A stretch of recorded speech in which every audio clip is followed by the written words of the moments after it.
Sometimes in a relationship, especially in marriages, your spouse knows exactly what you've done. They have all the evidence piled up. And what happens? They then ask you, where were you last night? That's just the beginning of a huge thing, you know.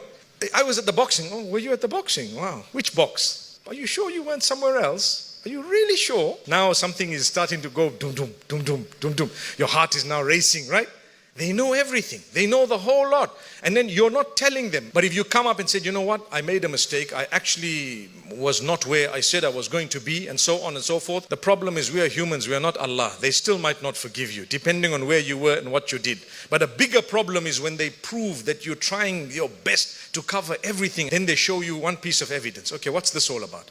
Uh-oh, she knows where I was, or he knows where I was. And then they say, who were you with? And then they present another piece of evidence. So they pulled you, and you kept on lying. You only gave in when you were totally proven that you were right. Why did you do that? I tell you, either you did it because you're an evil person, or because you're so much concerned about this lovely relationship that the dirty relationship, you want to cover it. So you really don't want them to know, because they're not going to forgive you. But I don't know what's in your mind at that particular time. You must be saying, oh Allah, forgive me. Oh Allah, forgive me. What I did was wrong. Are you saying, I hope she doesn't know. I hope she doesn't find out. Oh Allah, cover her eyes so she can't see. Oh Allah, let her forget. Oh Allah, let her this and that.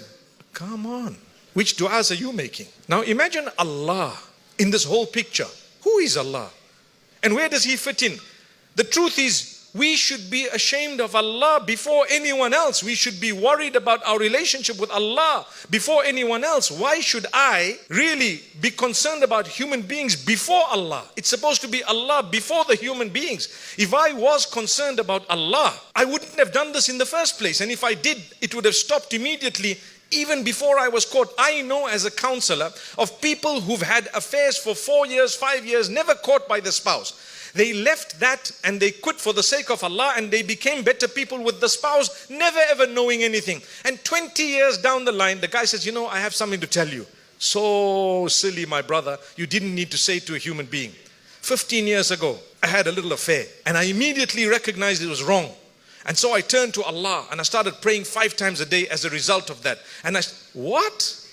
I want a divorce. But you lived with me for 15 years after. I don't care. Human beings are very different from Allah. Allah is the creator. He's prepared to forgive again and again and again. You and I are not. So as much as we are concerned about each other, and rightly so, be more concerned about